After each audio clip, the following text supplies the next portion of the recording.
ഹരേ രാമ രാമ രാമ ഹരേ ഹരേ ഹരേ കൃഷ്ണ കൃഷ്ണ കൃഷ്ണ ഹരേ ഹരേ സർവത്ര ഗോവിന്ദനാമ സങ്കീർത്തനം.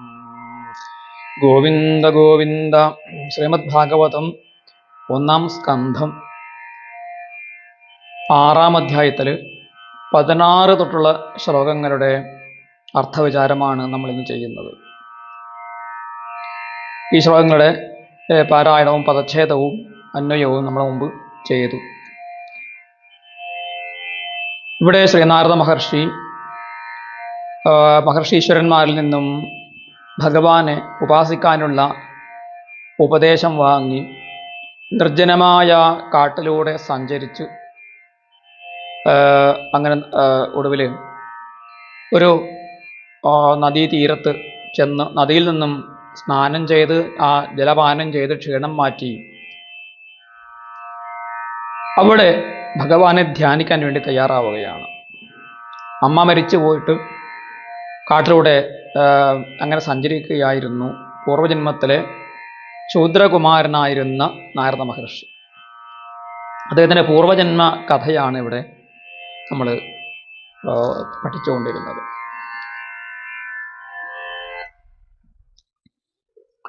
പതിനാറാമത്തെ ശ്ലോകം നോക്കാം. തസ്മിൻ നിർമനുജേരണ്യേ പിപ്പലോപസ്ഥ ആശ്രിത ആത്മനാത്മാനമാത്മസ്ഥം യഥാശ്രുതമചിന്തയം. ഈ ശ്ലോകത്തിന് ചെറിയൊരു പാഠഭേദം കൂടിയുണ്ട്. തസ്മിൻ നിർമനുജേരണ്യേ പിപ്പലോപസ്ഥ ആസ്ഥിത ആത്മനാത്മാനമാത്മസ്ഥം യഥാശ്രുതമചിന്തയം. ഇവിടെ ആശ്രിതം എന്നും ആസ്ഥിത എന്നും ആശ്രിത എന്നും പാഠങ്ങളുണ്ട്. പ്രാചീന പാഠങ്ങളിൽ ആശ്രിത എന്ന് കാണാം.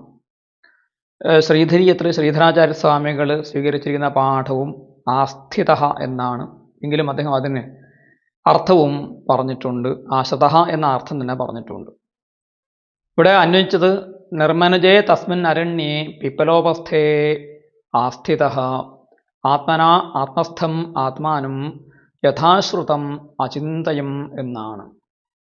അപ്പോൾ ഇവിടെ നിർമനുജേ മനുഷ്യന്മാരില്ലാത്ത അരണ്യേ കാട്ടിൽ സാധാരണ മനുഷ്യന്മാരുണ്ടാവില്ല. ഇവിടെ പ്രത്യേകിച്ചും യാതൊരു തരത്തിലുള്ള ആൾപ്പെരുമാറ്റവും ഇല്ലാതെ മനുഷ്യരാരും ചെല്ലാത്തതായ കൊടുങ്കാടായിരുന്നു. അങ്ങനെയുള്ള ആ തസ്മിൻ അരണ്യേ ആ കാട്ടിൽ പിപ്പലോപസ്ഥേ ആശ്രിത പിപ്പലോപസ്ഥേ ആസ്ഥിത. പിപ്പലം എന്ന് വെച്ചാൽ അശ്വത്ഥം, അരയാൽ. അപ്പോൾ അശ്വത്ഥമൂലേ ആസ്ഥിത ആശ്രിത ഉപവിഷ്ട എന്നാണ് ശ്രീധരാചാര്യർ പറഞ്ഞിരിക്കുന്നത്. ആസ്ഥിത എന്ന് പറയുമ്പോൾ അത് നിന്നു എന്നുള്ള ഒരു ബോധമാണ് നമുക്കുണ്ടാവുക. നിൽക്കുകയല്ല, ഇരിക്കുകയാണ് ചെയ്തത് എന്ന് കാണിച്ചുകൊണ്ട് അദ്ദേഹം ആശ്രിത എന്ന പദത്തിന് ഉപവിഷ്ട എന്നൊരർത്ഥം കൂടി കൊടുത്തു. ഇരുന്നിട്ട് എന്ന് പറഞ്ഞു. എന്നിട്ട് എന്ത് ചെയ്തു? ആത്മസ്ഥം ആത്മാനം അചിന്തയം എന്നാണ്. ആത്മന എന്ന് വെച്ചാൽ ബുദ്ധ്യാ മനസാ വാ, ബുദ്ധി കൊണ്ട് അല്ലെങ്കിൽ മനസ്സുകൊണ്ട്. ആത്മാ എന്ന ശബ്ദത്തിന് ശരീരം എന്നർത്ഥമുണ്ട്, മനസ്സ് എന്നർത്ഥമുണ്ട്, ബുദ്ധി എന്നർത്ഥമുണ്ട്, നമ്മുടെ ജീവാത്മാവ് എന്നർത്ഥമുണ്ട്, അതുപോലെ പരമാത്മാവ് എന്നർത്ഥമുണ്ട്. ഇങ്ങനെ ആത്മശബ്ദത്തിന് അതുപോലെ സ്വയം അവനവനെ സൂചിപ്പിക്കാൻ വേണ്ടിയിട്ടും ആത്മശബ്ദം പ്രയോഗിക്കും. ആത്മഹത്യ, അല്ലെങ്കിൽ ആത്മാർത്ഥത, ആത്മലാഭം എന്നൊക്കെ നമ്മൾ പറയാറുണ്ട്. അപ്പോൾ അങ്ങനെ നാനാർത്ഥമുള്ള ഒരു പദമാണ് ആത്മശബ്ദം. അപ്പോൾ ഇവിടെ ആ നാനാർത്ഥത്തെ ഉപയോഗിച്ചുകൊണ്ടാണ് ആത്മസ്ഥം ആത്മാനം എന്ന് ആത്മശബ്ദം 3 തവണ പ്രയോഗിച്ചിരിക്കുന്നത്. അപ്പോൾ ആദ്യത്തെ ആത്മന എന്നുള്ളതിന് ബുദ്ധ്യാ മനസാ വാ, ബുദ്ധി കൊണ്ട് അല്ലെങ്കിൽ മനസ്സുകൊണ്ട്. ധ്യാനിക്കാൻ ബുദ്ധിയോ മനസ്സോ നമ്മൾ പ്രവർത്തിപ്പിക്കേണ്ടി വരുന്നുണ്ട്. അതുകൊണ്ട് ആത്മന. ആത്മസ്ഥം എന്ന് പറഞ്ഞിരിക്കുന്നു. അവിടെ ഹൃദയസ്ഥം, ഹൃദയത്തിൽ ഇരിക്കുന്നവനായ ആത്മാനം, ആത്മാവിനെ. അപ്പോൾ നമ്മുടെ ആത്മാവ് നമ്മുടെ ഹൃദയദേശത്താണ് ഇരിക്കുന്നത്. ഭഗവാൻ പറഞ്ഞിട്ടുണ്ടല്ലോ, എന്താണ്? ഈശ്വര സർവഭൂതാനാം ഹൃദയശേ അർജുന തിഷ്ഠതി. ഈശ്വരൻ സർവ ജീവജാലങ്ങളുടെയും ഹൃദയദേശത്താണ് വസിക്കുന്നത് എന്ന് പറഞ്ഞിട്ടുണ്ട്. അങ്ങനെ ഹൃദയഭാഗത്ത് ഹൃദയദേശത്തിൽ ആണ് അതാണ് ആത്മാവിൻ്റെ സ്ഥാനം എന്ന് യോഗീശ്വരന്മാർ നിശ്ചയിച്ചിട്ടുണ്ട്. ഹൃദയം എന്ന് പറയുന്നത് നമ്മൾ ഈ പറയുന്ന മിടിക്കുന്ന ഹൃദയമല്ല, മറിച്ച് നമ്മുടെ ഭക്തി ഭാവം അതുപോലെ നമ്മുടെ ജീവിതത്തോടുള്ള നമ്മുടെ വീക്ഷണമൊക്കെ തന്നെ നിയന്ത്രിക്കുന്നതായ ഒരു ഭാഗമാണ്, അവയവമാണ് ഹൃദയം എന്ന് പറയുന്നത്. ആ ഹൃദയത്തിൽ ഇരിക്കുന്ന ആത്മസ്വരൂപനായിരിക്കുന്ന ഭഗവാനെ, ആത്മാനം എന്ന് വെച്ചാൽ ആത്മാനം ഭഗവന്തം അല്ലെങ്കിൽ പരമാത്മാനം എന്നുള്ള അർത്ഥം തന്നെ എടുക്കണം. ആ ഹൃദയത്തിലിരിക്കുന്ന നമ്മുടെ ഉള്ളിലിരിക്കുന്ന ഈശ്വര സ്വരൂപത്തെയാണ് അദ്ദേഹം ചിന്തിച്ചത്, ഞാൻ ചിന്തിച്ചത് എന്നാണ് പറയുന്നത്. ശ്രീകൃഷ്ണ ഭഗവാൻ സർവവ്യാപിയാണ്, സർവത്ര വ്യാപിച്ചു നിൽക്കുന്ന പരമതത്വമാണ്. അതോടൊപ്പം ഓരോ ജീവിയുടെയും ഹൃദയാകാശത്തിൽ ഹൃദയദേശത്തിൽ വസിക്കുകയും ചെയ്യുന്നുണ്ട്. തമേവ ശരണം അല്ലെ യച്ഛ സർവഭാവേന ഭാരത, ആ ഈശ്വരനെയാണ് ശരണം പ്രാപിക്കേണ്ടത്. അതുകൊണ്ട് ഭക്തി എന്ന് പറയുന്നത് സ്വസ്വരൂപാനുസന്ധാനം ഭക്തിരിത്യഭിധീയതേ എന്നൊക്കെ ശങ്കരാചാര്യ സ്വാമികൾ പറയാൻ കാരണം ഇതാണ്. അവനവൻ്റെ സ്വരൂപ ധ്യാനമാണ്, അവനവൻ്റെ സ്വരൂപത്തെ അനുസന്ധാനം ചെയ്യലാണ്, നിരന്തരമായിട്ടിങ്ങനെ വീക്ഷിക്കലാണ്, വിചാരം ചെയ്യലാണ് ഭക്തി എന്ന് പറയുന്നത്. അതുകൊണ്ട് തന്നെ നാരദ മഹർഷി അവനവൻ്റെ ഉള്ളിലുള്ള ഹൃദയത്തിൽ സ്ഥിതി ചെയ്യുന്നവനായ ആ ശ്രീകൃഷ്ണ ഭഗവാനെ, പരമാത്മാവിനെ എന്ത് ചെയ്തു? യഥാശ്രുതം അചിന്തയം, എങ്ങനെയാണ് ചിന്തിക്കേണ്ടത് എന്ന് ഗുരുക്കന്മാർ പറഞ്ഞു തന്നിട്ടുണ്ട്, മഹർഷിമാർ ഉപദേശിച്ചു തന്നിട്ടുണ്ട്. അല്ലെങ്കിൽ യഥാശ്രുതം, യഥാശാസ്ത്രം, ശാസ്ത്രം പറഞ്ഞിട്ടുണ്ട്. വേദങ്ങളിലും ഉപനിഷത്തുകളിലും അതുപോലെ മറ്റ് യോഗശാസ്ത്ര ഗ്രന്ഥങ്ങളിലും ഭക്തിശാസ്ത്ര ഗ്രന്ഥങ്ങളിലും ഒക്കെ തന്നെ എങ്ങനെയാണ് ഈ പരമാത്മാവിനെ ധ്യാനിക്കേണ്ടത് എന്ന് വ്യക്തമായി പറഞ്ഞിട്ടുണ്ട്. അപ്പോൾ യഥാശ്രുതം എന്ന് വെച്ചാൽ യഥാശാസ്ത്രം, അതുപോലെ ഗുരുപദേശമനുസരിച്ച് ഗുരുക്കന്മാരുടെ ഉപദേശത്തെ അനുസരിച്ചുകൊണ്ട് ഞാൻ ചിന്തിച്ചു. അഹം അചിന്തയം. അപ്പോൾ നമ്മൾ ഭഗവാനെ ധ്യാനിക്കുമ്പോൾ ഏകാന്തമായ സ്ഥലത്ത് ആരും നമ്മളെ ശല്യപ്പെടുത്താൻ വരാത്ത ഇടത്തായിരിക്കണം ചെല്ലുന്നത്. അശ്വത്ഥം എന്ന് പറയുന്ന വൃക്ഷത്തിന് പ്രത്യേകമായിട്ട് ചൈതന്യമുണ്ട്. എന്താണ് അശ്വത്ഥം സർവവൃക്ഷാണാം, ഞാൻ സർവവൃക്ഷങ്ങളിലും അശ്വത്ഥമാണ് അർജുന എന്ന് ഭഗവാൻ പറഞ്ഞിട്ടുണ്ട്. ഭഗവാന്റെ പ്രത്യേകമായ ചൈതന്യം സാന്നിധ്യം ഈ അരയാലിലുണ്ട് എന്നുള്ളത് കൊണ്ട് അരയാൽ തന്നെ ഭഗവാനാണ്. അപ്പോൾ അരയാലിൻ്റെ ഉപസ്ഥത്തിൽ, അരയാലിൻ്റെ കീഴിൽ അശ്വത്ഥമൂലത്തിൽ ആണ് അദ്ദേഹം ശാസ്ത്ര വിധിപ്രകാരം ഗുരുക്കന്മാരുടെ നിർദ്ദേശപ്രകാരവുമാണ് ഇരുന്നതും ഭഗവാനെ ധ്യാനിച്ചതും. അപ്പോൾ ഭഗവാനെ നേടാൻ വേണ്ടിയിട്ടുള്ള ആ ധ്യാന മാർഗത്തിൽ അദ്ദേഹം വിധിപ്രകാരമാണ് എല്ലാം ചെയ്തത് എന്ന് വന്നുകൂടുന്നു.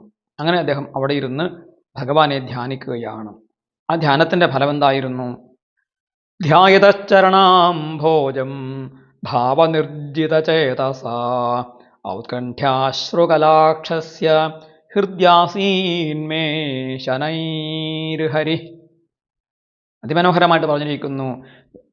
ഭാവനിർജിതചേതസാ ചരണാംഭോജം ധ്യായത, ഭാവനിർജിതമായ ചേതസ് കൊണ്ട് എന്നാണ്. ഭാവം എന്ന് വെച്ചാൽ ഭക്തി എന്നതിൻ്റെ മറ്റൊരു പര്യായവാചിയാണ്. ഭാവേന എന്നുള്ളതിന് ശ്രീധരാചാര്യർ ഭക്തിയ എന്നാണ് അർത്ഥം കൊടുത്തിരിക്കുന്നത്.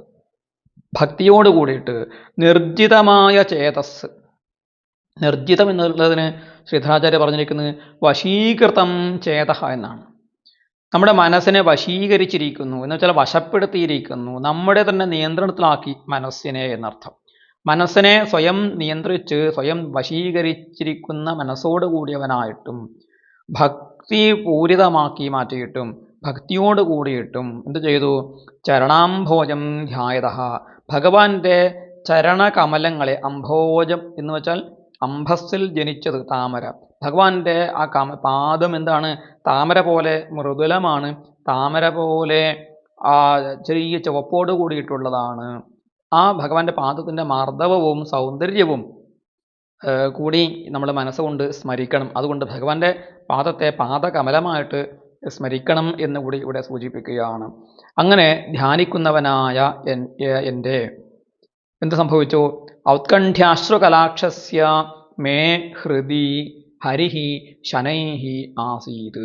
ഔത്കണ്ഠ്യാശ്രുകലാക്ഷസ്യ എന്താണ്? ഉത്കണ്ഠ കൊണ്ട് അശ്രുകലകൾ നിറഞ്ഞ അക്ഷിയോട്, കണ്ണോട് കൂടിയിട്ടുള്ള എനിക്ക് ഭഗവാനെ കാണണം, ഭഗവാനെ കാണണം, കണ്ണനെ കാണണം, കണ്ണനെ കാണണം, കണ്ണനൻ കണ്ണിനോ കർപ്പൂരമാകണം എന്നുള്ള ഇതാണ് ഉത്കണ്ഠ എന്ന് പറയുന്നത്. ഭഗവാനെ കാണണം, അതിനു വേണ്ടിയിട്ടുള്ള വ്യാകുലത കൊണ്ട് കണ്ണ് നിറഞ്ഞ് കണ്ണീര് കണ്ണിൽ നിറഞ്ഞു ഒഴുകിക്കൊണ്ടാണ് ഭഗവാനെ ധ്യാനിക്കുന്നത്.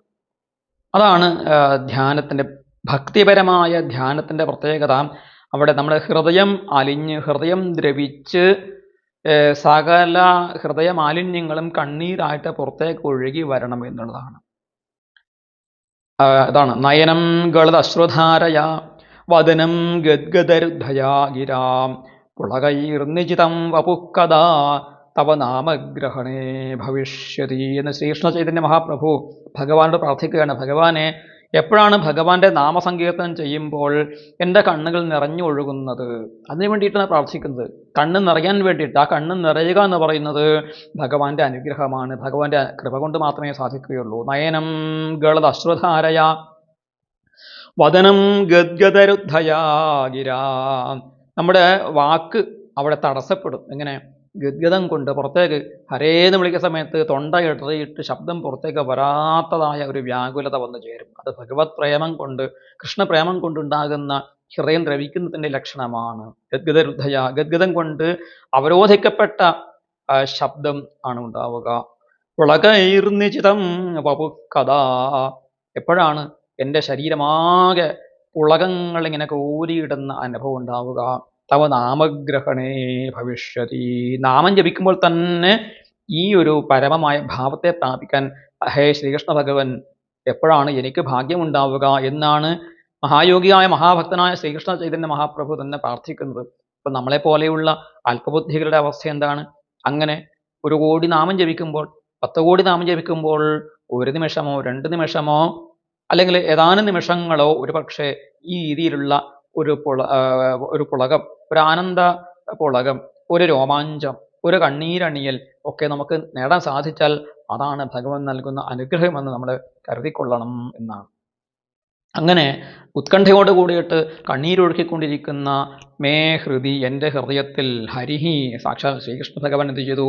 ശനൈഹി ആസീത്, മെല്ലെ വന്നു എന്നാണ്. എന്താണ് ഭഗവാൻ ഇങ്ങനെ മെല്ലെ വരാൻ കാരണം? ഭഗവാൻ ചില സമയത്ത് യാത്വര ദ്രൗപദീത്രാണി യാത്വര ഗജരക്ഷണേ, ഗജേന്ദ്രനെ രക്ഷിക്കാൻ വേണ്ടിയിട്ടും ദ്രൗപതിയെ രക്ഷിക്കാൻ വേണ്ടിയിട്ടും എങ്ങനെ വന്നു? ഭഗവാൻ ദ്രുതഗതിയായിട്ട് വന്നു, അതിവേഗം വന്നിട്ടാണ് രക്ഷിച്ചത്. അത് കാര്യ ഗൗരവം നോക്കിയിട്ടാണ്. ഇവിടെ എന്താണ്? ഇവിടെ ഭക്തനെ പരീക്ഷിക്കുകയും കൂടി ചെയ്യണം.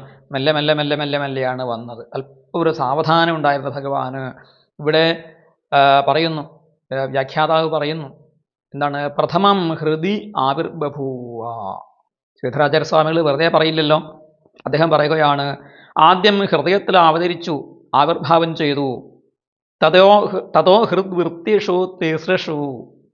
ഹൃദയത്തിൽ ആവിർഭവിച്ച ശേഷം ഹൃദയത്തിൻ്റെ 3 വൃത്തികളുണ്ട്. ഹൃദയത്തിൻ്റെ 3 തരത്തിലുള്ള ആ വിഷയങ്ങളെ ഭഗവാൻ സ്വാധീനിക്കുകയാണ്. എന്താണ്? നാസിക ശ്രോത്ര ചക്ഷുഷു എന്നാണ്. മൂക്കിനെയും ചെവിയെയും കണ്ണിനെയും ഭഗവാൻ അങ്ങ് സ്വാധീനിക്കുകയാണ്. എങ്ങനെയാണ്? മൂക്കിനെയും ചെവി, ആദ്യം മൂക്കിനെ, പിന്നെ ചെവിയെ, പിന്നെ കണ്ണിനെയാണ് ഭഗവാൻ വന്ന് കീഴടക്കിയത് എന്ന് പറയുകയാണ്. എങ്ങനെ? സ്വാംഗ സൗരഭാൻ പുരു സൗസ്വര്യ മുഖ സൗന്ദര്യ ഗ്രാഹണാർത്ഥം ആവിർബഭൂവ എന്നുവെച്ചാൽ ആദ്യം മൂക്കിന് ഭഗവാന്റെ അനുഭവം ഉണ്ടായി. എന്താണ്? സ്വാംഗ സൗരഭാൻ, ഭഗവാന്റെ സൗരഭ്യം, ഭഗവാന്റെ ദിവ്യമായ സുഗന്ധം മൂക്കിലേക്ക് വരുന്നതായിട്ടുള്ള അനുഭവം ആദ്യം ഉണ്ടായി. ഭഗവാന്റെ ആ ഒരു ഹരചന്ദനത്തിൻ്റെയോ തുളസിയുടെയോ ഗന്ധത്തിലും ഉപരിയായിട്ട് ദിവ്യമായ അലൗകികമായ ഒരു ഗന്ധം നമ്മുടെ നാസാദ്വാരത്തിലേക്ക് വരുന്നു എന്നുള്ളതാണ്.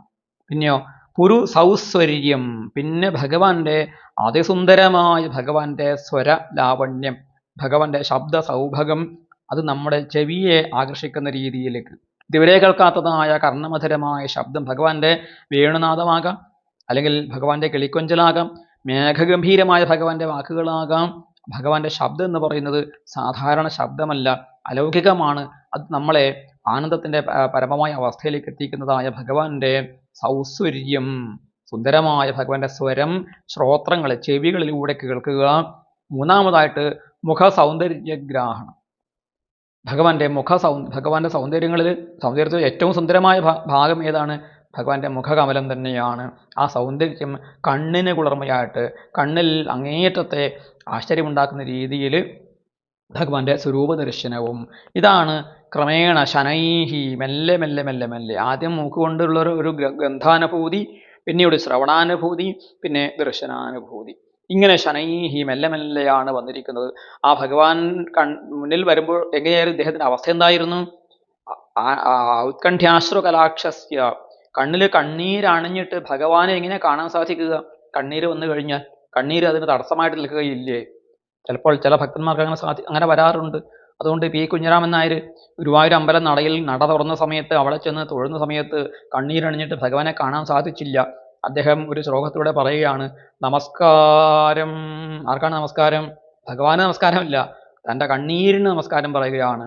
നമസ്കാരം, ഒന്നു മാറി നിൽക്ക നീ നേത്രബാഷ്പമേ, ഒന്നു കാണട്ടെ ഞാൻ എൻ്റെ സച്ചിദാനന്ദ സൂര്യനെ. ഞാൻ എൻ്റെ ആ സച്ചിദാനന്ദ സൂര്യനെ കണ്ണിറയൊന്ന് കാണട്ടെ. അതിന് നീ എന്തിനാണ് നേത്രബാഷ്പമേ, നേത്രജലമേ എനിക്ക് തടസ്സമായിട്ട് നിൽക്കുന്നത്? നീ ഒരു നിമിഷം മാറി നിൽക്കൂ എന്നാണ്. നമസ്കാരം, ഒന്ന് മാറി നിൽക്ക നീ നേത്രബാഷ്പമേ, ഒന്ന് കാണട്ടെ ഞാൻ എൻ്റെ സച്ചിദാനന്ദ സൂര്യനെ. അങ്ങനെ ആ ഭഗവാനെ കാണാനുള്ള വ്യാകുലത ഏത് ഭക്തന്റെ ഉള്ളിലാണോ ഉണ്ടാകുന്നത്, ആ ഭക്തന് ഭഗവാൻ കണ്ണിന്, അവൻ്റെ മാംസചക്ഷുസ്സിന് ഭഗവാൻ ദർശനം നൽകും എന്നുള്ളതാണ്. അങ്ങനെയുള്ള ആ ഭഗവാന്റെ കാരുണ്യം എന്നിൽ വർഷിച്ചു എന്നാണ് നാരദ മഹർഷി പറയുന്നത്. അങ്ങനെ ആ ഭഗവാന്റെ രൂപസൗന്ദര്യത്തെ കണ്ടു. എന്താണ് പിന്നീടുണ്ടായ അനുഭവം? പ്രേമാതിഭര നിർഭിന്ന പുളകാങ്കോതി നിർവൃത ആനന്ദ സംപ്ലവേലീനോ നാപശ്യമുഭയം മുനേ. 18ാമത്തെ ശ്ലോകത്തിൽ പറയുന്നു, പ്രേമാതിഭര നിർഭിന്ന പുളകാംഗ. എല്ലാ ഭക്തന്മാർക്കും ഇത് ഒരു അനുഭവമാണ്. ഭഗവാന്റെ ദർശനം, ഭഗവാനെക്കുറിച്ചുള്ള സ്മരണ പോലും എന്ത് ഉണ്ടാക്കും? നിറഞ്ഞ പ്രേമം ഉണ്ടാക്കുമെന്നാണ്. ഹൃദയം ഭഗവത് പ്രേമം കൊണ്ട് നിറയും. നിർഭിന്നമായ പുളകം ഉണ്ടാകും. പുളകം എന്ന് വെച്ചാൽ എന്താണ്? പുളകം എന്ന് വെച്ചാൽ നമ്മുടെ ശരീരത്തിനകത്ത് നിന്ന് രോമകൂപങ്ങളിലൂടെ നമ്മുടെ ആനന്ദം പുറത്തേക്ക് പൊട്ടി ഒഴുകുന്ന ഒരവസ്ഥയാണ്. അതാണ് നിർഭിന്നം. ഭേദിച്ചിട്ട് ആ ദ്വാരങ്ങളെ, ആ ത്വക്കിലുള്ള ദ്വാരങ്ങളെ ഭേദിച്ചിട്ട് ആ ആനന്ദത്തിൻ്റെ അഭാവം പുറത്തേക്ക് പൊട്ടി ഒഴുകുന്നതായ അവസ്ഥയാണ്. അതാണ് നിർഭിന്നമായ പുളകം ഉള്ള ശരീരത്തോട് കൂടിയവനായിട്ട്. അങ്ങനെ ഒരു ആനന്ദ സംപ്ലവേ, ആത്മനിർവൃതി അദ്ദേഹത്തിനുണ്ടായി. അതിനിർവൃത, നിർവൃതി എന്ന് പറയുന്നതും ഒരു മോക്ഷത്തിൻ്റെ അവസ്ഥ തന്നെയാണ്. മോക്ഷത്തോട് അടുത്ത് നിൽക്കുന്നതായ ആനന്ദാതിരേകമാണ്. അതിനിർവൃത ആനന്ദ സംപ്ലവേലീന. സംപ്ലവം എന്ന് വെച്ചാൽ മഹാപൂരേ പരമാനന്ദേ എന്നാണ്. ആനന്ദത്തിൻ്റെ മഹാപൂര്യം നിറഞ്ഞു നിൽക്കുന്ന ഒരു അനുഭവം. പരമാനന്ദത്തിൻ്റെ സാഗരത്തിൽ ലീനഹ, മുങ്ങിയിരിക്കുന്നവനായിട്ട്. ഹേ മുനേ എന്ന് വിളിക്കുകയാണ്. പറയുന്നതിനിടയിൽ, അല്ലയോ വ്യാസമുനേ, അങ്ങയോട് പറയേണ്ടതില്ലല്ലോ, അങ്ങക്ക് ഈ അനുഭവം ഉണ്ടായിട്ടുണ്ടാകുമല്ലോ, അതുകൊണ്ട് അങ്ങ് ചിരപരിചിതമാണ് അങ്ങക്ക് ഈ അനുഭവം, അതുകൊണ്ട് അങ്ങയോട് പ്രത്യേകിച്ച് പറയേണ്ടതില്ല. ഭഗവാനെ ദർശിക്കുമ്പോൾ ഉണ്ടാകുന്നതായ പരമമായ ആനന്ദം എനിക്കുണ്ടായി. അതിൻ്റെ ഫലമായിട്ടോ ഉഭയം ന അപശ്യം, ആപശ്യമുഭയം, എനിക്ക് പിന്നെ രണ്ടും കണ്ടില്ല എന്ന് പറഞ്ഞു. എന്താണ് രണ്ട്? അത് ആത്മാനം പരം, തന്നെയും കണ്ടില്ല അന്യനെയും കണ്ടില്ല. ഞാനെന്നും അന്യമെന്നുമുള്ളതായ ദ്വന്ദ്വഭാവത്തെ ഇല്ലാതെയാക്കി ആ ദർശനം. അപ്പോൾ അവിടെ എല്ലാം ഭഗവന്മയമായിട്ട് താനും ഭഗവാനും ഒന്ന് തന്നെ, താനും ഈ പ്രപഞ്ചവും ഒന്ന് തന്നെയാണ് എന്നുള്ള ആ നിർദ്വന്ദ്വമായിരിക്കുന്ന അനുഭൂതി വിശേഷമുണ്ടായി. മറ്റൊന്നും ആ സമയത്ത് ഹൃദയത്തിലെ ഉള്ളിലേക്ക് കടന്നു വന്നില്ല. ഭഗവാൻ മാത്രമേ അവിടെ ഉണ്ടായിരുന്നുള്ളൂ എന്നുള്ളതാണ്. ഈ രീതിയിലുള്ള ഒരു വളരെ ഉദാത്തമായ ഒരു ദർശനഭാഗ്യമാണ് അല്ലയോ വ്യാസമഹർഷിയെ എനിക്ക് ആ സമയത്തുണ്ടായത് ഇനി അതിനുശേഷം എന്ത് സംഭവിച്ചു? ആ ദർശനം കിട്ടിക്കഴിഞ്ഞു. എന്ത് സംഭവിച്ചു? രൂപം ഭഗവതോ യത്തൻ മനഃകാന്തം ശുചാവഹം അപശ്യൻ സഹസോത്തസ്ഥേ വൈക്ലവ്യാദുർമനാ ഇവ. മനഃകാന്തം ശുചാപഹം ഭഗവതഃ യത് രൂപം അപശ്യൻ വൈക്ലവ്യാത് ദുർമനാഹ ഇവ സഹസാ ഉത്തസ്ഥേ. മനഃകാന്തം, മനസഃ കാന്തം അഭീഷ്ടം, മനസ്സിന് ഏറ്റവും ആകർഷകമായിരിക്കുന്ന ഭഗവാന്റെ ആ രൂപം മനസ്സിനെ ആകർഷിക്കുന്ന രൂപമാണ്. അതോടൊപ്പം ശുചാപഹം, ശോകത്തെ അപഹരിച്ച് കളയുന്ന, ശോകത്തെ ഇല്ലായ്മ ചെയ്യുന്നതായ രൂപമാണ്. ഭഗവാന്റെ രൂപം കാണുന്നതോട് കൂടിയിട്ട് നമ്മുടെ എല്ലാ ശോകവും പമ്പ കടക്കും, പിന്നെ ഒരു ദുഃഖവും ഉണ്ടാവുകയില്ല. മനഃകാന്തം ശുചാപഹം ഭഗവതഃ ഏത് രൂപം, ഭഗവാന്റെ അങ്ങനെയുള്ള യാതൊരു രൂപമാണോ അപശ്യൻ, കാണാതായ സമയത്ത്, എനിക്ക് കാണാതെ വന്നു, ഒരു നിമിഷമോ അരനിമിഷമോ മാത്രമേ ഭഗവാന്റെ ആ സ്വരൂപ ദർശനം എനിക്കുണ്ടായുള്ളൂ. തുടർന്ന് ഭഗവാൻ അപ്രത്യക്ഷമായി. അപ്പൊ എന്ത് സംഭവിച്ചു? വൈക്ലവ്യാത്, വിക്ലവം ഉണ്ടായി, ദുഃഖമുണ്ടായി, വിഹ്വലതയുണ്ടായി. ആ നിമിഷം മറഞ്ഞു പോയല്ലോ, അരനിമിഷത്തേക്ക് കിട്ടിയതായ പരമമായ ആനന്ദം എനിക്ക് നഷ്ടപ്പെട്ടു പോയല്ലോ. അതാണ് പ്രാപ്തച്യുതനിധിർജനോ ദുർമനാ ഭവതി എന്ന് വംശീധര സ്വാമികൾ പറയുന്നു. നേടിയെടുത്ത ഒരു അമൂല്യ നിധി കയ്യിൽ കിട്ടിയിട്ട് അത് പെട്ടെന്ന് നഷ്ടപ്പെടുമ്പോഴുണ്ടാകുന്ന മനസ്ഥിതിയാണ് ദുർമനാഹ, ദുർമനസ് എന്ന് പറയുന്ന ആ ഒരു അവസ്ഥ. മനസ്സ് ദുഷ്ടമായി തീർന്നു, മനസ്സിൽ ദുഃഖം തളം കെട്ടി നിന്നു, അസഹ്യമായ ദുഃഖമുണ്ടായി, അസഹ്യമായ ഒരു മനസ്സിൽ വല്ലാത്ത ഒരു വിഷാദം വന്നു ചേർന്നു എന്ന് പറയുകയാണ് ഇവിടെ. ദുർമനാഹ ഇവ, ദുർമനസ് പോലെയായിത്തീർന്നു, നിധി നഷ്ടപ്പെട്ടതുപോലെയുള്ള അവസ്ഥ എൻ്റെ മനസ്സിലുണ്ടായി. സഹസാ ഉത്തസ്ഥേ, എന്നിട്ട് പെട്ടെന്ന് ചാടി എഴുന്നേൽക്കുകയും ചെയ്തു. സഹസാ ഉത്തസ്ഥേ, പെട്ടെന്ന് എഴുന്നേറ്റു. നമുക്കങ്ങനെ വിഭ്രാന്തി വരുമ്പോൾ നമ്മൾ ആദ്യം ചെയ്യുന്നതാണ്, നമുക്ക് ഇരിപ്പുറക്കുകയില്ല. നമ്മുടെ ഏറ്റവും മികച്ചതായ, ഏറ്റവും മെച്ചപ്പെട്ട, ഏറ്റവും വില കൂടിയ ഒരു നിധി, ഒരു സമ്പത്ത് നമുക്ക് നഷ്ടപ്പെട്ടു പോയാൽ നമ്മൾ എന്ത് ചെയ്യും? വെറുതെ ഇരിക്കുമോ? ഇല്ല, ചാടി എഴുന്നേൽക്കുകയാണ് ചെയ്യുക. നമ്മുടെ കരചരണങ്ങളെ കൊണ്ട്, കാലുകൊണ്ടോ കൈകൊണ്ടോ എന്തെങ്കിലും അത് തടയാൻ സാധിക്കുമോ എന്നാണ് നമ്മൾ നോക്കുക. അത് നമ്മുടെ സ്വാഭാവികമായ ഒരു പ്രവർത്തനമാണ്. പക്ഷെ അങ്ങനെ ചാടി പിടിക്കാൻ സാധിക്കുന്ന വസ്തുവാണോ ഭഗവാൻ? അങ്ങനെയല്ല. കാരണം മനസ്സുകൊണ്ടാണ് ഭഗവാനെ നേടേണ്ടത്.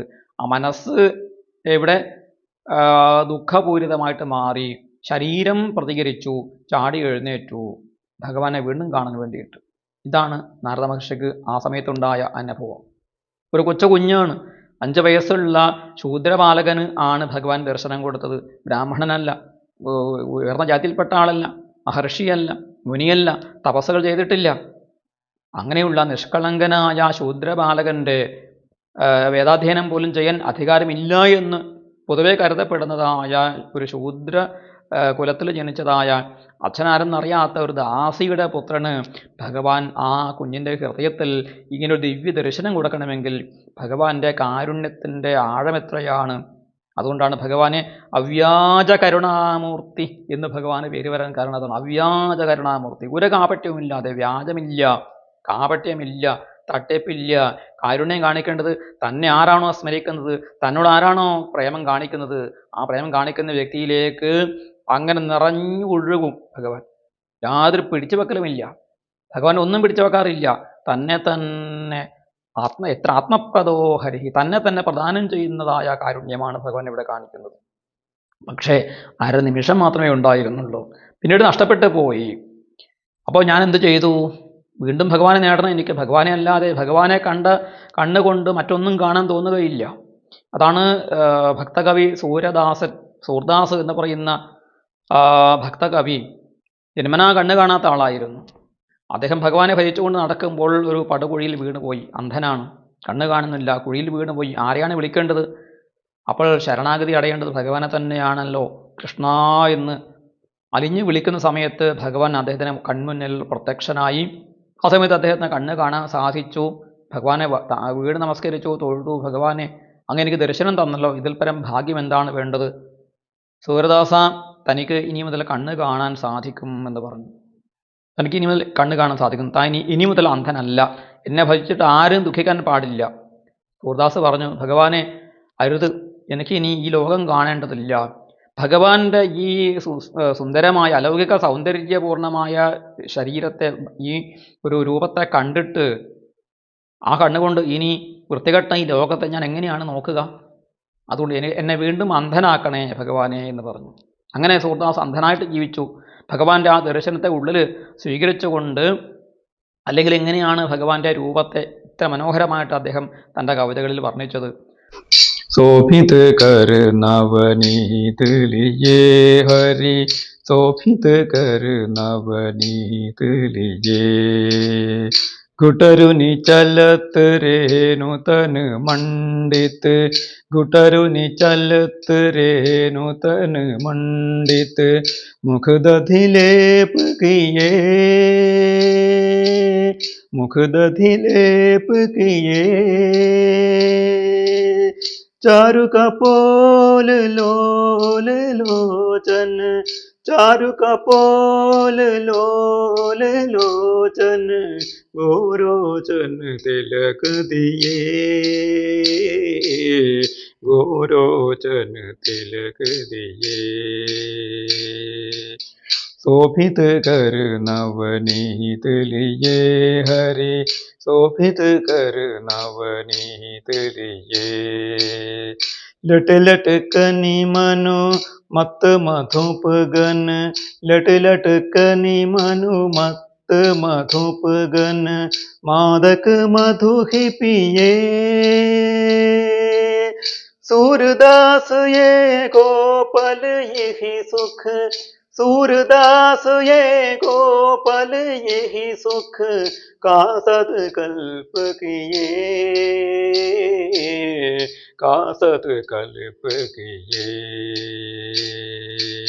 शोभित कर नवनीत लिए हरि, शोभित कर नवनीत लिए। ഇങ്ങനെയൊക്കെ ഭഗവാന്റെ നവനീതഹസ്തനായിട്ട് പുഞ്ചിരി തൂകുന്ന മയപ്പീൽ ചൂടിയിട്ട് മുട്ടുകുത്തി ശരീരത്തിൽ പൊടിയണിഞ്ഞ് നടക്കുന്ന അമ്പാടി കണ്ണൻ്റെ രൂപം എങ്ങനെയാണ് കണ്ണു കാണാത്ത സൂർദാസിന് എഴുതാൻ സാധിക്കുക? ആ സൂർദാസ് ലോകത്തിൽ ജനിച്ചതിന് ശേഷം അദ്ദേഹം കൃഷ്ണനെ മാത്രമേ കണ്ടിട്ടുള്ളൂ, ലോകത്തെ കണ്ടിട്ടില്ല എന്നതാണ് അതിനുത്തരമായിട്ടുള്ളത്. അങ്ങനെ ഭഗവാനെ കണ്ട് തൃപ്തി അടയാത്ത ആ ശൂദ്രബാലകന്റെ അവസ്ഥയാണ് ഇവിടെ വർണ്ണിക്കുന്നത്. 20ാമത്തെ ശ്ലോകത്തിൽ പറയുന്നു, ദിദൃക്ഷുസ്തദഹം ഭൂയ പ്രണിധായ മനോഹൃദി, വീക്ഷമാണോപി നാപശ്യമപി തൃപ്ത ഇവാതുര. വീണ്ടും കാണാൻ വേണ്ടിയിട്ട് ഭൂയഃ തത് ദിദൃക്ഷുഃ അഹം മനഃ ഹൃദി പ്രണിധായ വീക്ഷമാണഃ അപി ന അപശ്യം അവിതൃപ്ത ആതുരഃ ഇവ. ഭൂയഃ വീണ്ടും, തത് ദിദൃക്ഷുഃ അതിനെ കാണാൻ ആഗ്രഹിക്കുന്നവനായിട്ട്, ഏതിനെ? ഭഗവാന്റെ ആ സുന്ദരമായ സ്വരൂപത്തെ വീണ്ടും കാണാൻ ആഗ്രഹിക്കുന്നവനായിട്ട്, അഹം ഞാൻ, മനഃ ഹൃദി പ്രണിധായ മനസ്സിനെ ഹൃദയത്തിൽ ഉറപ്പിച്ചിട്ട്, വീക്ഷമാണഃ അപി നോക്കി എന്നിട്ട് കൂടി ഭഗവാനെ നിരന്തരമായിട്ട് വീണ്ടും വീണ്ടും കാണാൻ വേണ്ടിയിട്ട് ഹൃദയത്തിലൊക്കെ വീണ്ടും വീണ്ടും സൂക്ഷിച്ചു നോക്കിക്കൊണ്ട് കണ്ണടച്ച് ധ്യാനനിരതനായിട്ട് വീണ്ടും പലതവണ ശ്രമം ചെയ്തു. വീക്ഷമാണഃ അപി ന അപശ്യം കണ്ടില്ല. അപ്പോൾ സ്വാഭാവികമായിട്ടും ഒരു ആതുരത വരുമല്ലോ. അവിതൃപ്ത തൃപ്തി വരാത്ത ആതുരഹ ഒരു രോഗിയെപ്പോലെ ഞാൻ അങ്ങനെ പരവശനായി തീർന്നു ഭഗവാനെ കാണാൻ വേണ്ടിയിട്ട്. ഇനിയും കണ്ണനെ കാണണം, ഇനിയും ഭഗവാനെ കാണണം, ഭഗവാന്റെ ആ രൂപമാധുര്യം ആസ്വദിക്കണം എന്നുള്ള ആ അമിതമായ ആ ഒരു തൃഷ്ണയോട് കൂടിയിട്ട്, ആഗ്രഹത്തോട് കൂടിയിട്ട് വീണ്ടും വീണ്ടും ശ്രമം നടത്തി. പക്ഷേ ഭഗവാനെ കാണാൻ സാധിച്ചില്ല. പിന്നെന്ത് ചെയ്തു? വീണ്ടും ഏവം യതന്തം വിജനേ മാമാഹാഗോചരോ ഗിരാം ഗംഭീരശ്ലക്ഷ്ണയാ വാചാ ശുച പ്രസമയന്നിവ. ഇങ്ങനെ വിജനേ ഏവം യതന്തം മാം ഗിരാം അഗോചരഃ ഗംഭീരശ്ലക്ഷ്ണയാ വാചാ ശുചഃ പ്രശമയൻ ഇവ ആഹ. വിജനേ വിജനമായ സ്ഥലത്ത്, നിർമ്മനുജേ എന്ന് ആദ്യമേ പറഞ്ഞിരുന്നു, മനുഷ്യരില്ലാത്ത ആൾവാസമില്ലാത്ത ആ സ്ഥലത്ത് ഏവം യതന്തം മാം, ഇങ്ങനെ പ്രയത്നിക്കുന്നവനായ എന്നെ എന്തു ചെയ്തു? ഗിരാം അഗോചരഃ, വാക്കിന് പ്രാപിക്കാൻ പറ്റാത്തവനായ, വാക്കുകൊണ്ട് നേടാൻ സാധിക്കാത്തവനായ, അതായത് ഇന്ദ്രിയങ്ങളെ കൊണ്ട് അനുഭവിക്കാൻ സാധിക്കാത്തവനായ, ഇന്ദ്രിയങ്ങൾക്ക് ഗോചരനല്ലാത്ത, യഥോ വാചോ നിവർത്തന്തേ അപ്രാപ്യ മനസാ സഹ, വാക്കുകൾ അവസാനിക്കുന്നിടത്ത്, മനസ്സിൻ്റെ ചിന്തകൾ അവസാനിക്കുന്നിടത്ത് മാത്രം കണ്ടെത്താൻ സാധിക്കുന്നതായ പരമസത്യസ്വരൂപനായ ആ ഭഗവാൻ എന്തു ചെയ്തു? അങ്ങനെ കാണാൻ പറ്റാത്തവനാണ്, കേൾക്കാൻ പറ്റാത്തവനാണ്, വാക്കുകൾക്ക് അതീതനാണെങ്കിൽ പോലും ആ ഭഗവാൻ എന്നെ ആശ്വസിപ്പിക്കാൻ വേണ്ടിയിട്ട് ഒരു വാക്കിൻ്റെ രൂപത്തിലും കൂടെ വന്നു. വാക്കായിട്ട്, വാങ്മയ സ്വരൂപമായിട്ട് എനിക്ക് ഭഗവാൻ വീണ്ടും എന്തു ചെയ്തു? ഒരു അനുഭൂതി ഉണ്ടാക്കി തന്നു. അതെന്തായിരുന്നു? ഗംഭീരശ്ലക്ഷ്ണയാ വാച, ഗംഭീരവും ശ്ലക്ഷ്ണവുമായ, സ്നേഹമസൃണമായ, മധുരമായിരിക്കുന്ന, ഗംഭീരവുമായിരിക്കുന്ന വാക്കുകൊണ്ട്, ശുചഃ പ്രശമയൻ യവ, എൻ്റെ ശോകത്തെ പ്രകർഷേണ ശമിപ്പിക്കുന്ന, പൂർണ്ണമായിട്ടും എൻ്റെ ശോകത്തെ ശമിപ്പിക്കുന്നത് പോലെ ആഹ പറഞ്ഞു. ഭഗവാന്റെ വാണി, ഭഗവാന്റെ വാക്കുണ്ടായി, ഗംഭീരമായ, സ്നേഹമസൃണമായ, ശ്ലക്ഷ്ണമായ, ശ്രേഷം, അതായത് അർത്ഥഗർഭമായിരിക്കുന്നതായ വാക്കുകൊണ്ട് എൻ്റെ ശോകത്തെ ശമിപ്പിക്കുന്ന രീതിയിൽ ആ ഭഗവാന്റെ സ്വരമാധുര്യം ഒരിക്കൽ കൂടി എനിക്ക് കേൾക്കാൻ വേണ്ടി സാധിച്ചു. അതും ഭഗവാന്റെ രണ്ടാമത്തെ കാരുണ്യമായിരുന്നു. എന്തായിരുന്നു ഭഗവാൻ ഈ ശൂദ്രകുമാരനോട് പറഞ്ഞത്? ഹന്താസ്മിൻ ജന്മനി ഭവാൻ മാമാ ദ്രഷ്ടുമിഹാർഹതി അവിപക്വകഷായാണാം ദുർദർശോഹം കുയോഗിനാം. അവിടെ മാമാ ദ്രഷ്ടും എന്നുള്ളതിന് പാഠഭേദമുണ്ട്. നമാ ദ്രഷ്ടുമിഹാർഹതി എന്നും പാഠമുണ്ട്. ഹന്താസ്മിൻ ജന്മനി ഭവാൻ നമാ ദ്രഷ്ടുമിഹാർഹതി അവിപക്വകഷായാണാം ദുർദർശോഹം കുയോഗിനാം. ഹന്ത അസ്മിൻ ജന്മനി, ഹന്ത എന്നുള്ളത് ഒരു കാരുണ്യം കാണിക്കാൻ വേണ്ടിയിട്ടുള്ള ഒരു ആക്ഷേപകമായിട്ടുള്ള ഒരു പദമാണ്. അസ്മിൻ ജന്മനി, ഈ ജന്മത്തിൽ, മാ ദ്രഷ്ടും ന അർഹതി, ഭവാൻ മാ എന്നെ ദ്രഷ്ടും കാണാൻ, ന അർഹതി അല്ലെങ്കിൽ മാ അർഹതി യോഗ്യനല്ല, അല്ലെങ്കിൽ കാണാൻ സാധിക്കുകയില്ല എന്നർത്ഥം, സാധ്യമല്ല. ഈ ജന്മത്തിൽ ഭവാന് എന്നെ കാണാൻ പറ്റുകയില്ല. എന്തുകൊണ്ടാണ്? അവിപക്വകഷായാണാം കുയോഗിനാം അഹം ദുർദർശഃ. അവിപക്വകഷായഃ എന്ന് വെച്ചാൽ അവിപക്വാഹ ദഗ്ധാഹ കഷായാഹ മലാഹ കാമാദയഃ യേഷാം തേഷാം കുയോഗിനാം അനിഷ്പന്നയോഗാനാം എന്നാണ് ശ്രീധരാചാര്യ പറഞ്ഞിരിക്കുന്നത്. അവിപക്വമായ, പക്വതയില്ലാത്ത, പക്വമാവുക എന്ന് വെച്ചാൽ ദഹിക്കുക, വേവിക്കുക എന്നുള്ളതാണ്, വേവുക എന്നുള്ളതാണ്. വേവാത്തതായ അല്ലെങ്കിൽ ദഗ്ധമായി ദഹിച്ചു പോയിട്ടുള്ളത് എന്നാണ് വിപക്വം എന്ന് പറഞ്ഞ അർത്ഥം. വിശേഷമായിട്ട് ദഹിച്ചു പോയത്. അവിപക്വ എന്ന് വെച്ചാൽ വിശേഷമായിട്ട് ദഹിച്ചു പോകാത്തതായ എന്ത്? കഷായാഹ, കഷായങ്ങൾ, അതായത് മലങ്ങൾ, മാലിന്യങ്ങൾ, മനസ്സിൻ്റെ മാലിന്യങ്ങളായ കാമക്രോധലോഭ മോഹ മത മത്സര്യങ്ങളും ഈർഷ്യാദ്വേഷം മുതൽ രാഗദ്വേഷങ്ങളും അഹങ്കാരവും ഒക്കെ തന്നെ മനസ്സിൻ്റെ മാലിന്യങ്ങളാണ്, മലങ്ങളാണ്. ആ മാലിന്യങ്ങളെ പൂർണ്ണമായും ദഹിപ്പിച്ച് കളഞ്ഞാൽ മാത്രമേ എൻ്റെ സ്വരൂപം നിത്യമായിട്ട് ഏതൊരു യോഗിയുടെയും ഹൃദയത്തിൽ പരിലസിക്കുകയുള്ളൂ, പ്രകാശിക്കുകയുള്ളൂ. അങ്ങനെ പൂർണ്ണമായിട്ടും ദഹിക്കാത്ത മലത്തോട് കൂടിയ, പൂർണ്ണമായി നശിക്കാത്ത മാലിന്യത്തോട് കൂടിയിട്ടുള്ള ആളുകൾക്ക്, കാമം മുതലായിട്ടുള്ള മാലിന്യം നശിച്ചിട്ടില്ലെങ്കിൽ, യാതൊരാളാണോ വീണ്ടും വീണ്ടും എന്നെ ധ്യാനിക്കാൻ വേണ്ടിയിട്ട് പ്രയത്നിക്കുകയും ഞാൻ താൻ യോഗിയാണ് എന്ന് അഭിമാനിക്കുകയും ചെയ്യുന്നത്, അങ്ങനെയുള്ള ആളുകളാണ് കുയോഗിമാർ, കുത്സിതരായ യോഗിമാർ. അവർ സ്വയം യോഗിയാണെന്ന് അഭിമാനിക്കുകയൊക്കെ ചെയ്യും. ഭഗവാനെ കണ്ടു എന്നൊക്കെ അവർ പറയും, കണ്ടിട്ടൊന്നും ഉണ്ടാവില്ല. കാരണം എന്താണ്? അനിഷ്പന്ന യോഗാനാം എന്നാണ്. അനിഷ്പന്ന യോഗം ലഭിച്ചിട്ടില്ലാത്തവരാണ്, ഒരിക്കലും യോഗാരൂഢൻ ആയിട്ടില്ലാത്ത ആളുകളെയാണ് കുയോഗി എന്ന് പറയുന്നത്. അവർക്ക് കാണുകയില്ല, കാരണം ഉള്ളിൽ കഷായമുണ്ട്, മാലിന്യമുണ്ട്. കപടയതിക്ക് കരസ്ഥമാവുകിൽ ഉപനിഷദുക്തി രഹസ്യമൂർത്തിടയണം എന്ന് ശ്രീനാരായണ ഗുരുദേവൻ പറഞ്ഞത് അവരെക്കുറിച്ചാണ്. കപടയതിക്ക് ഉപനിഷത്തിൻ്റെ ഉക്തി രഹസ്യം ഒരിക്കലും മനസ്സിലാക്കാൻ സാധിക്കുകയില്ല. കാരണം അവർ ബ്രഹ്മവിചാരം ചെയ്തിട്ടില്ല. ബ്രഹ്മവിചാരം ചെയ്തിട്ട് പോലും പൂർണ്ണമായിട്ടുള്ള ആ ചിത്തശുദ്ധി അവർ പ്രാപിച്ചിട്ടില്ല. അത്തരം കുയോഗികൾക്ക് എന്നെ കാണാൻ സാധിക്കുകയില്ല. പക്ഷെ അങ്ങക്ക് ഒരു തവണ കാണാൻ സാധിച്ചു. അങ്ങ് കുയോഗിയാണ് എന്ന് ഞാൻ പറയുന്നില്ല. അങ്ങക്ക് ഒരു തവണ കാണാൻ സാധിച്ചത് എൻ്റെ കാരുണ്യം കൊണ്ടാണ്. അതുകൊണ്ട് അങ്ങ് ഇനിയും എന്ത് ചെയ്യണം? ഇനിയും ആത്മീയമായ തലത്തിൽ ഉയരേണ്ടതുണ്ട്, കുറെ കൂടി പക്വത പ്രാപിക്കേണ്ടതുണ്ട് എന്ന് ഭഗവാൻ സൂചിപ്പിക്കുകയാണ്. അപ്പോൾ പിന്നെ എന്തിനാണ് ഇപ്പോൾ എനിക്കൊരു ദർശനം തന്നത്? ഇപ്പോൾ ഒരു ദർശനം തന്നിട്ട് പിന്നെ എന്നെ ദുഃഖിപ്പിക്കാൻ കാരണം എന്താണ്? അതിന് ഒരു ഭഗവാൻ അതിന് ഒരു ന്യായവാദം പറയുകയാണ്.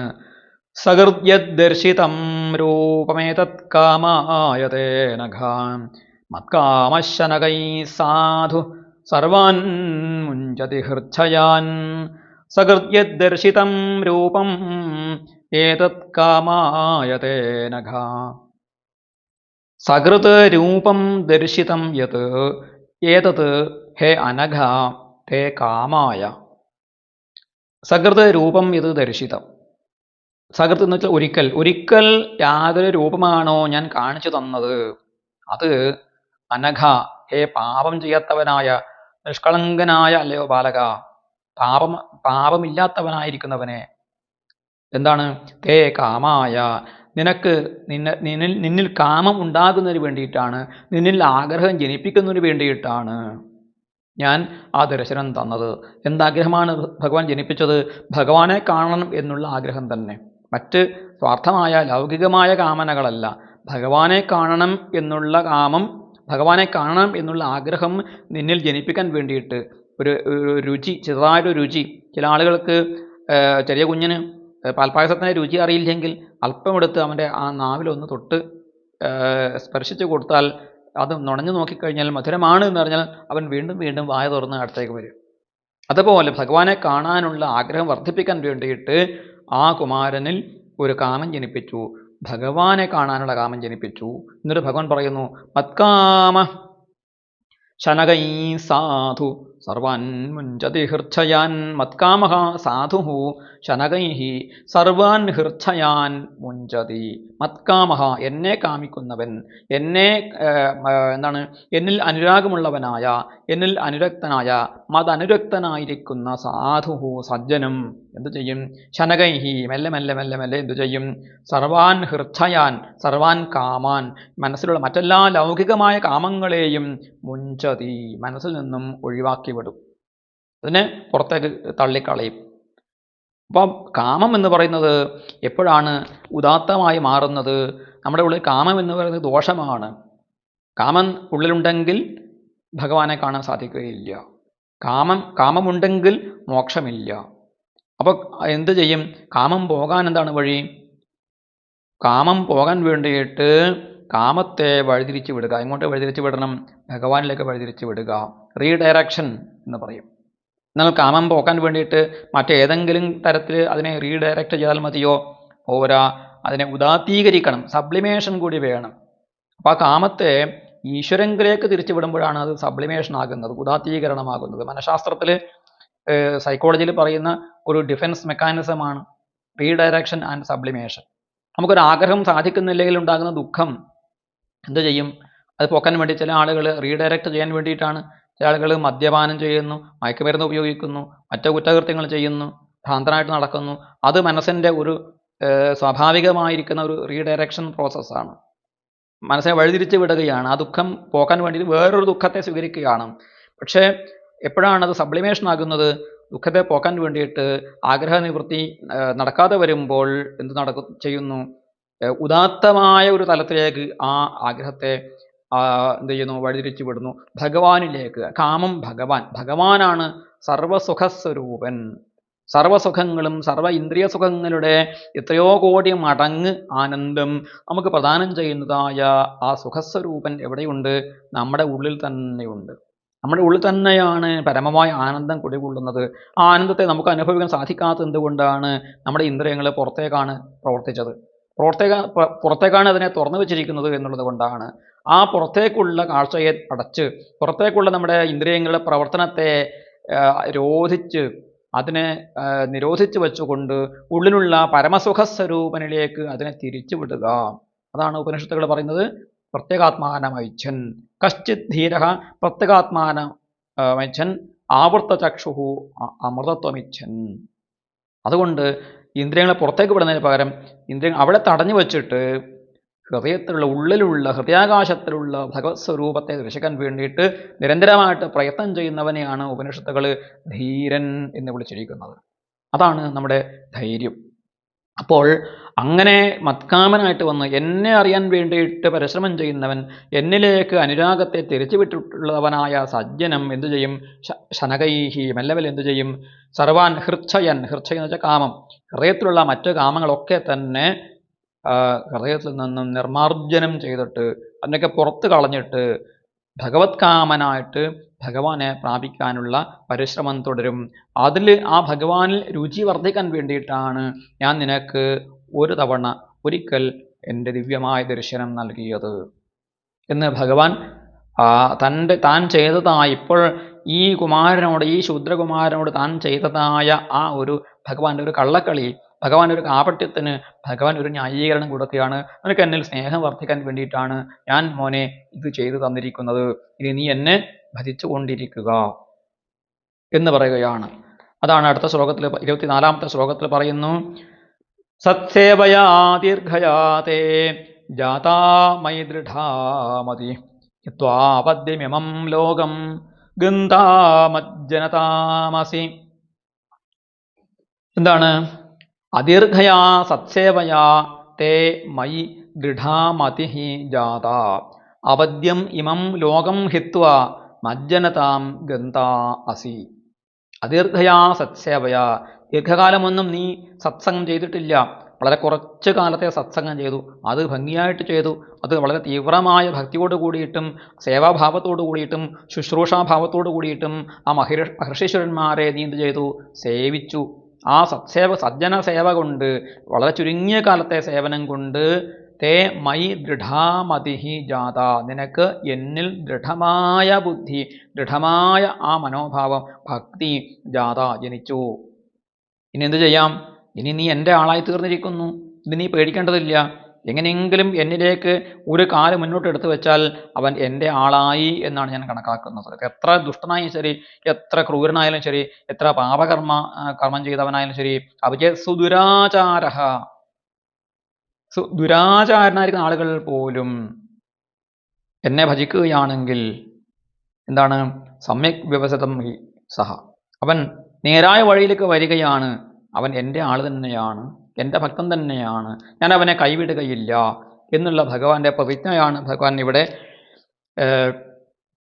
ഇത് ചെയ്യുന്നത്, അവിടെ പ്രാവർത്തികമാക്കുന്നത് എന്ന് കാണാം. അവദ്യം ഇമം ലോകം ഹിത്വ, അവദ്യം ഇമം ദേഹം ഹിത്വ, നിന്റെ ഈ നിന്ദ്യമായ ശരീരം ഉപേക്ഷിച്ചിട്ട്. എന്തുകൊണ്ടാണ് ശരീരം നിന്ദ്യമായിരിക്കുന്നത്? ശരീരം രാഗദ്വേഷങ്ങൾ ജനിപ്പിക്കുന്നതാണ്, മമതാബന്ധത്തെ വർദ്ധിപ്പിക്കുന്നതാണ്, ആഗ്രഹങ്ങളെ ഉണ്ടാക്കുന്നതാണ്, വർദ്ധിപ്പിക്കുന്നതാണ്.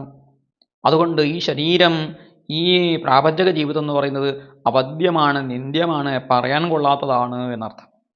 അവദ്യമായ നിന്ദ്യമായ ഈ ലോകത്തെ, ഈ ശരീരബന്ധത്തെ, ഈ ശാരീരിക ജീവിതത്തെ ഹിത്വ ഉപേക്ഷിച്ചിട്ട് നീ എന്തായിത്തീരും? മജ്ജനതാം ഗന്ധ അസി. മജ്ജനത, നീ എൻ്റെ ആളായിട്ട്, എൻ്റെ ആൾ എന്നുള്ള മത്പാർഷദത്വം, മത്പാർഷദതാം, എൻ്റെ പാർഷദൻ എന്നുള്ള സ്ഥാനത്തെ ഗന്ധാസി നീ പ്രാപിക്കും. അങ്ങനെ നാരദ മഹർഷി അങ്ങനെ ആണ് ഭഗവാന്റെ പാർഷദനായിട്ട് മാറിയത്. പാർഷദൻ എന്ന് വെച്ചാൽ പരിഷദി സ്ഥിത സഭാസ്ഥ, ഭഗവാന്റെ സഭയിൽ ഭഗവാന്റെ ഭഗവത് ഭക്തന്മാരായിട്ട് ഭഗവാന്റെ കൂടെ എന്നും സഞ്ചരിക്കുന്നവരായിട്ടുള്ള ആളായിട്ട് നീ മാറും, നീ എൻ്റെ ആളായിട്ട് മാറും, പിന്നീട് നിനക്ക് ഒരു ദുഃഖവും ഉണ്ടാവുകയില്ല എന്നുള്ള ആ അനുഗ്രഹം ഭഗവാൻ ഭാവിയിൽ എപ്പോഴാണ്? നിന്റെ ഈ ശരീരബന്ധം നീ ഉപേക്ഷിക്കുമ്പോൾ, നിന്ദ്യമായ ഈ ശരീരം ഉപേക്ഷിക്കുമ്പോൾ നിനക്ക് എൻ്റെ ആൾ, എൻ്റെ പാർഷദൻ എന്നുള്ളതായ, എൻ്റെ ജനം എന്നുള്ളതായ ഉയർന്നതായ സ്ഥാനത്തെ നീ പ്രാപിക്കും. അതുകൊണ്ട് ഇപ്പോൾ കിട്ടിയ ആ ഒരു ചെറിയ ദർശനം നിനക്ക് ലഭിക്കാൻ പോകുന്ന മഹത്തായ നിത്യമായ നിരന്തരമായ ആനന്ദത്തിൻ്റെ ഒരു ചെറിയ തുള്ളിയാണ് ഞാൻ നിനക്ക് നാവിൽ പകർന്നു തന്നിരിക്കുന്നത്. അതുകൊണ്ട് ആ രുചി മനസ്സിൽ വെച്ചുകൊണ്ട് നീ എന്നെ നിരന്തരമായി ധ്യാനം ചെയ്യൂ, നിരന്തരമായിട്ട് ഭജനം ചെയ്യൂ. ഈ പാപഭൂയിഷ്ഠമായ ശരീരം വിട്ട് നിനക്ക് എന്നെ പ്രാപിക്കാൻ സാധിക്കും എന്ന് ഭഗവാൻ വാഗ്ദാനം ചെയ്യുകയാണ്. അതോടൊപ്പം നിനക്ക് എൻ്റെ അനുഗ്രഹവും എന്താണ്? മതിർമയി നിബദ്ധേയം ന വിപദ്യേത കർഹിചിത് പ്രജാസർഗനിരോധേപി സ്മൃതിച്ച മദനുഗ്രഹാത്.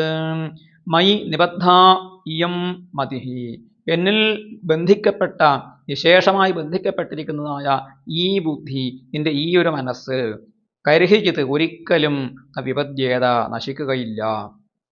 അതുകൊണ്ട് മദനുഗ്രഹാത് എൻ്റെ അനുഗ്രഹം കൊണ്ട്, പ്രജാസർഗ നിരോധേ അപി സ്മൃതി ച ന വിപദ്യതേ, പ്രജാസർഗ നിരോധം, ഈ സൃഷ്ടികളൊക്കെ തന്നെ നിരോധിക്കപ്പെടുന്ന, ഇപ്പോൾ ഈ ജന്തുജാലങ്ങളൊക്കെ തന്നെ ഉണ്ടായിക്കൊണ്ടേയിരിക്കുന്ന ആ സൃഷ്ടിയുടെ ആ പ്രവാഹം നിലക്കുന്ന ഒരു സന്ദർഭം, അല്ലെങ്കിൽ സംഹാരകാലം വരും.